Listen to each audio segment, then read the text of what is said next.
Bismillahirrahmanirrahim. Alhamdulillahirrabbilalamin. Allahumma sholli wa sallim ala Sayyidina Muhammad wa ala alihi wa sahbihi wa sallim. Assalamualaikum warahmatullahi wabarakatuh. Jumpa dengan saya lagi, Neng Eva. Gimana kabarnya sahabat hikmah semuanya hari ini? Yang soleh dan solehah, yang baik hatinya, yang cantik dan yang ganteng lahir batinnya, yang tidak sombong, rajin menabung, serta rajin sedekah. Semoga hari ini sehat-sehat walafiat dan dalam lindungan Allah Subhanahu wa Ta'ala. Dan semoga kita semuanya mendapatkan kucuran rahmat, keberkahan, dan keridhoannya, serta mendapat syafaat baginda Rasulullah Shallallahu Alaihi Wasallam, baik ketika di dunia maupun di akhirat kelak. Amin, amin, amin ya robbal alamin. Baik sahabat hikmah semuanya, sebelumnya saya akan mengingatkan bahwa video ceramah YouTube ini dibuat untuk umum dan bagi siapa saja yang mau mengambil pelajaran, manfaat, serta hikmah di dalamnya, serta untuk pertumbuhan dan perkembangan jiwa kita setiap harinya. Dan juga video ceramah YouTube ini dibuat tidak untuk menyinggung siapapun, serta tidak untuk merendahkan siapapun. Justru sebaliknya, di sini kita belajar berbenah jiwa, belajar berjuang, belajar menata jiwa, belajar membeningkan hati dalam rangka ketauhidan menuju Allah Subhanahu wa Ta'ala. So, semangat terus belajar berbenah jiwa. Serta video ceramah YouTube ini dikhususkan untuk para salikin dan para murodin, yaitu orang-orang yang menapaki jalan ruhani menuju Allah Subhanahu wa Ta'ala, atau para pejalan ruhani atau juga para pejalan sufi. Bedanya salikin dengan murodin, yaitu kalau salikin orang-orang yang beritikad, berniat, berusaha menapaki jalan ruhani menuju Allah Subhanahu wa Ta'ala, atau berikhtiar mencari seorang guru yang mursyid dalam rangka ingin dibimbing menuju Allah Subhanahu wa Ta'ala. Tetapi kalau murodin yaitu orang-orang yang diridhoi Allah, orang-orang yang dikehendaki Allah, dimudahkan dalam perjalanan perjalanan untuk mengenal Allah. Itulah bedanya. Namun secara syariat, para salikinlah yang lebih baik, yang lebih bagus, karena punya keinginan dan tekad sendiri di dalam hatinya gitu. Kalau orang murodin ini, para murodin ini Allah yang menginginkan. Jadi ibaratnya siap nggak siap harus siap, mau tidak mau ya harus mau gitu ya. Itulah bedanya. Tapi dua-duanya yang penting istiqomah ya. Nah, baik, kita lanjutkan lagi pelajaran masih tentang Al-Hikam, kajian ke-72 ya. Kemarin kita bahas sudah ke-71, yaitu menjawab semua yang ditanyakan adalah tanda kebodohan. Nah, makanya biasanya seorang guru itu kalau ada murid bertanya 3, pasti 1 itu buat PR gitu ya. Karena ya ini ada ilmunya seperti ini gitu ya. Baik, kita lanjutkan. Bismillahirrahmanirrahim. Awalu wajibin alal insani ma'rifatun ilahi biistiqoni. Dan yang pertama wajib bagi manusia adalah mengenal Tuhannya dengan yakin. Bismillahirrahmanirrahim. Bentar. Allah menjadikan akhirat sebagai balasan bagi para kekasihnya, karena dunia tidak mungkin bisa menampung balasan itu. Saya ulangi, Allah menjadikan akhirat sebagai balasan para kekasihnya, karena dunia tidak mungkin bisa menampung balasan itu. Kajian ke-72. Allah menjadikan negeri akhirat sebagai tempat memberi balasan kepada para hambanya yang beriman, karena negeri dunia ini tidak bisa menampung pemberian yang Dia kehendaki kepada mereka. Juga karena Dia hendak memuliakan mereka dengan tidak mau memberikan balasan di negeri yang tidak kekal ini. Ibnu Athaillah Al-Iskandari. Saya ulangi ya. Allah menjadikan negeri akhirat sebagai tempat memberi balasan kepada para hambanya yang beriman, karena negeri atau dunia ini tidak bisa menampung pemberian yang Dia kehendaki kepada mereka. Juga karena Dia hendak memuliakan mereka dengan tidak mau memberikan balasan di negeri yang tidak kekal ini. Ibnu Athaillah Al-Iskandari. Dunia tidak bisa menampung segala kenikmatan indrawi maupun maknawi. Pertama, karena dunia ini sempit, seperti disebut dalam khabar, di akhirat Allah memberikan kepada setiap mukmin sebuah kerajaan yang luasnya sepanjang perjalanan selama 700 tahun. Bagaimana halnya dengan orang-orang mukmin yang khusus atau khawas? Tentu jarak dan luas dunia ini tidak akan cukup menampung seluruh pahala mereka. Kedua, karena dunia penuh dengan kekurangan, rendah dan hina. Sementara itu, segala kenikmatan surga yang sangat mulia, tinggi dan berharga, sebagaimana disebut dalam khabar, tempat satu depa di surga lebih baik daripada dunia dan seisinya. Cahaya gelang para bidadari di sana mengalahkan silaunya cahaya matahari. Allah ingin memuliakan para hambanya dengan tidak memberikan balasan di dunia, negeri yang tidak kekal ini. Segala hal yang fana, walaupun masanya panjang, akan sirna. Allah akan memberi mereka keabadian dalam nikmat dan kerajaan surganya. Nah, mengapa Allah itu memberikan balasan di akhirat, tidak di dunia? Artinya di dunia tetap ada yang diberikan balasan, namun kan hanya sedikit atau hanya sebagian kecilnya saja. Walaupun misalkan diberikan kenikmatan duniawi, kalau kita lihat secara indrawi begitu nikmatnya, begitu luasnya, tapi tetap dibandingkan dengan balasan akhirat, balasan di dunia itu kan sedikit, karena dunia itu tempatnya sempit, tempatnya rendah dan hina. Nah, karena orang yang khawas atau orang yang khusus atau seperti orang-orang ahli tasawuf atau orang-orang arifin diberikan balasan sama Allah itu lebih banyak di akhirat, karena satu kali tafakur sesaat saja pahalanya itu bisa seperti ibadah 70 tahun. Ada riwayat yang menyatakan seperti ibadah 70 tahun, 100 tahun, 700 tahun bahkan lebih ya. Jadi makanya bayangkan kalau tafakurnya itu setiap harinya berapa kali, dikali berapa tahun selama masa hidupnya gitu. Tentu dunia ini tidak akan mampu menampungnya, makanya diadakannya surga gitu. Jadi disitulah tempat balasan dan keridhaan Allah itu lebih besar ya. Semoga ya. Nah, baik, kita lanjutkan lagi kajian ke-73. Tanda-tanda diterimanya sebuah amal. Siapa yang merasakan buah amalnya di dunia, maka itu bukti bahwa amalnya diterima di akhirat. Siapa yang merasakan buah amalnya di dunia, maka itu bukti bahwa amalnya diterima di akhirat. Ibnu Athaillah Al-Iskandari. Kemudian Syekh Abdullah Asyarqawi Al-Khalwati, seorang Grand Syekh di University Al-Azhar Kairo, menambahkan penjelasan. Yang dimaksud dengan buah amal di dunia adalah kenikmatan dalam beramal.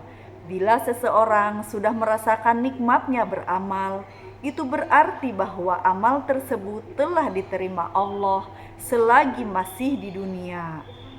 Abu Turab berkata, jika seorang hamba tulus dalam amalnya, ia akan mendapatkan manisnya amal itu sebelum mengerjakannya. Jika ia ikhlas dalam amalnya, ia akan mendapatkan manisnya amal itu saat mengerjakannya. Amal yang memiliki sifat-sifat seperti ini akan diterima oleh Allah. Bila Allah telah menerima amal seseorang hamba di dunia, Itu adalah tanda bahwa kelak di akhirat Dia akan memberinya pahala sebagaimana yang dijelaskan. Sekalipun telah merasakan manisnya beramal, seorang hamba tidak layak untuk terlena dan merasa bahagia terlebih dahulu. Ia juga tidak layak berharap agar amal tersebut terus berlangsung lantaran ia merasa nikmat dan mujur di dalamnya. Hal itu bisa merusak keikhlasannya dalam beribadah dan ketulusan niatnya. Jadi bagaimana bagusnya kita tetap ikhlas, tetap istiqomah dalam melaksanakan amal ibadah, namun lebih berhati-hati dan harus ada memiliki rasa takut bahwa Allah itu belum tentu mau menerima amalan ibadah kita, sehingga kita termotivasi untuk terus mau mengadakan perbaikan kualitas ibadah kita gitu. Jadi jangan terlena misalkan wah saya nih udah bisa tahajud misalkan 40 rakaat atau sholat duha 12 rakaat atau misalkan sholat sunnah rawatib semuanya dikerjakan terus dengan bangganya, dengan ujubnya. Nah itu malah dicampuri dengan penyakit hati, malah tidak baik. Jadi lebih baik itu kita tetap memperbaiki kualitas dan menambah kuantitas ya, maksudnya jumlahnya misalkan yang tadinya misalkan sholat duha 6 rakaat jadi 8 jadi 12 gitu, bukan berarti menambah kuantitas itu yang sholat isya 4 rakaat jadi 6 jadi 5, tidak ya, artinya menambahkan amalan-amalan ibadah sunnah selain ibadah fardu yang kita istiqomahkan gitu. Jadi dengan rasa takut dan harap kepada Allah, berharap amalan kita diterima dan takut kalau amalan kita tidak diterima, itu lebih baik. Jadi kita itu malah benar-benar menghambakan diri kepada Allah gitu. Kalau terlena yaitu malah jadi penyakit hati, ujub atau sombong gitu ya, maka berhati-hatilah gitu. Karena di sini kalaupun misalkan kita ikhlas, kita merasakan manisnya beribadah, merasakan lezatnya beribadah, merasakan entengnya saat mau melakukan, dari ibaratnya lebih banyak entengnya daripada beratnya. Nah itu kan sudah ciri-ciri bahwa amalan kita diterima, tapi tetap jangan terlena ya. Kita lanjutkan lagi kajian ke-74 ya. Jika engkau ingin mengetahui kedudukanmu di sisi Allah, perhatikanlah di mana Dia menempatkanmu. Jika engkau ingin mengetahui kedudukan di sisi Allah, artinya kedudukan kita ya, perhatikanlah di mana Dia menempatkanmu. Ibnu Athaillah Al-Iskandari. Apakah kau termasuk orang-orang yang makbul atau diterima amalnya dan bahagia, ataukah termasuk orang-orang yang mardud, ditolak amalnya dan menderita? Jika kau ingin tahu dirimu, perhatikan di mana Allah menempatkanmu, apakah di dalam ketaatan atau sebaliknya. Siapa yang termasuk orang-orang yang makbul dan bahagia, maka Allah akan memperkerjakannya dalam amal yang diridhoinya, berupa bermacam ketaatan. Siapa yang termasuk orang yang mardud dan menderita, maka Allah akan memperkerjakannya dalam hal yang dibencinya, berupa ragam pelanggaran. Ini berlaku bagi orang-orang awam. Adapun bagi orang-orang khusus atau khawas, maka kalimatnya adalah, jika kau ingin tahu kedudukanmu di sisinya, apakah kau termasuk muqarrabun atau tidak?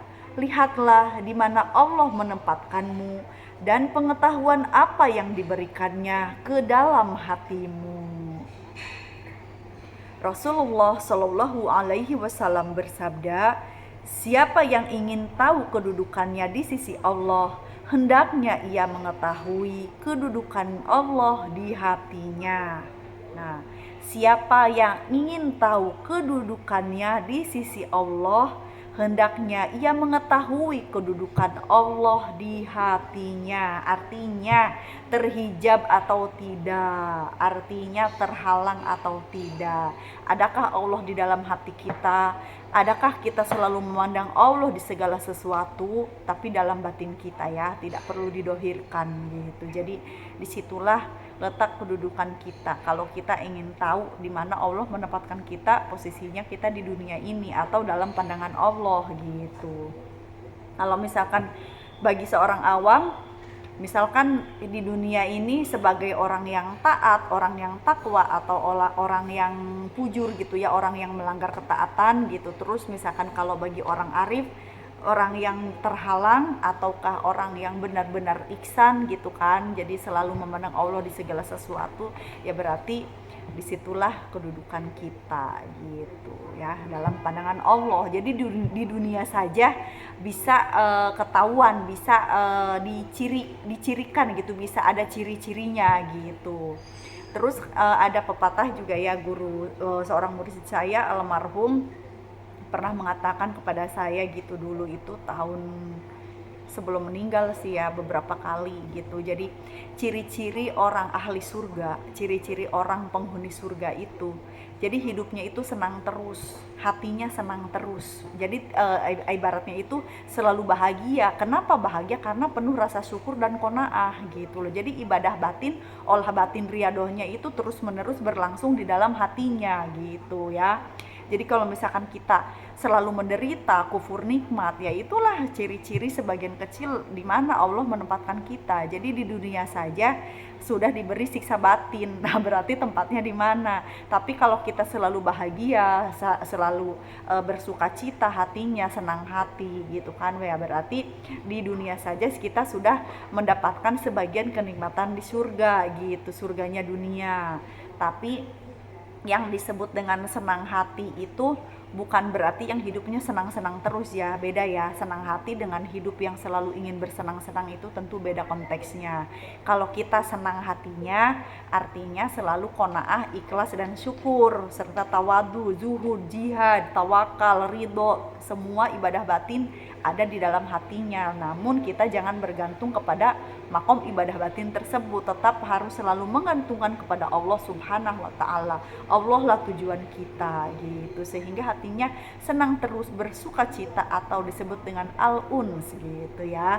Tapi kalau misalkan kita mardud, tertolak, terus misalkan menderita, kufur nikmat, selalu banyak mengeluh, ya itulah berarti siksa batin ya. Berarti siksa batin itu bagiannya dari sebagian kecil siksa api neraka. Tapi wallahu alam itu hanya sebagai ilmu untuk kita bercermin diri.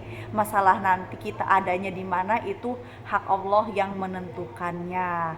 Namun bisa dicirikan pada ilmunya. Itulah manfaatnya kita bertolabul ilmi. Jadi kita mengerti, kita tahu ciri-cirinya, ini loh begini, ini loh bakalnya kesini gitu loh. Terus kalau kamu nggak mau begini terus, kamu harus begitu loh. Nah gitu kan. Jadi udah tahu jalannya ke surga mana, jalannya ke neraka mana, ciri-ciri orang penghuni surga itu di dunianya itu bagaimana, ciri-ciri penghuni neraka misalkan di dunianya itu bagaimana, apakah kita termasuk orang yang syukur atau kufur, itu kan bisa dicirikan. Namun kan hidup terus berlangsung, kita tidak stuck di situ saja. Kalau memang untuk saat ini kita masih termasuk orang yang selalu menderita, kufur nikmat, tidak bersyukur, maka bertobatlah, kita bertazkiyatun nufus, dan kita takholi tahali sampai tajali. Karena murid saya dulu pernah mengatakan ya, yang almarhum itu, satu kali saja bisa masuk atau mencapai makom musyahadah atau masuk ke dia gitu ya, atau ibaratnya itu kita bertajali gitu, Allah bertajali gitu. Nah itu sudah termasuk orang-orang yang beruntung walaupun hanya sekali, karena memang mencapai makom musyahadah itu bisa berkali-kali gitu. Jadi usahakan seumur hidup ya satu kali saja udah termasuk orang yang beruntung. Itu udah ibaratnya apa ya, ibaratnya udah ada tanda tangan gitu ya, bahasa kiasannya gitu, udah ada tanda tangan, udah ada ACC gitu. Tapi ya semuanya kita berserah kepada Allah ya. Yang penting istiqomah. Istiqomah itu lebih baik daripada 1000 karomah. Semoga ya walaupun misalkan mencapai makom musyahadah ada yang di akhir hayat pas umur 70, umur 65, atau misalkan umur 80, wallahu alam, tergantung umur masing-masing. Ada juga mungkin di bawah usia 35 atau di bawah 40 sudah mencapai makom musyahadah, yaitu alhamdulillah selamat gitu kan, beruntung gitu. Terus bagi yang belum gitu dan tidak tahu kapan, yang penting istiqomah dalam beramal ibadah, dalam menuntut ilmu atau bertolabul ilmi, dalam kebaikan dan takwa dan beramal soleh. Pokoknya semua taholi diistiqomahkan ya. Wallahu alam bisawab. La haula wala quwata illa billahil aliyyil azim. Rabbana la tuzigh qulubana ba'da idh hadaitana wa hab lana min ladunka rahmah innaka antal wahhab. Walhamdulillahi rabbil alamin. Allahumma shalli wa sallim. Cukup sekian. Saya mohon maaf kalau ada kekurangan dan kesalahan dalam menyampaikannya. Saya hanya manusia biasa yang belajar dan terus belajar. Ambil baiknya dan buang buruknya, dan semoga bermanfaat. Minal aidin wal faidin, mohon maaf lahir dan batin. Assalamualaikum warahmatullahi wabarakatuh. Orang baik pandai mengambil hikmah, sehat lahir dan batin is the best always. Syukran jazilan.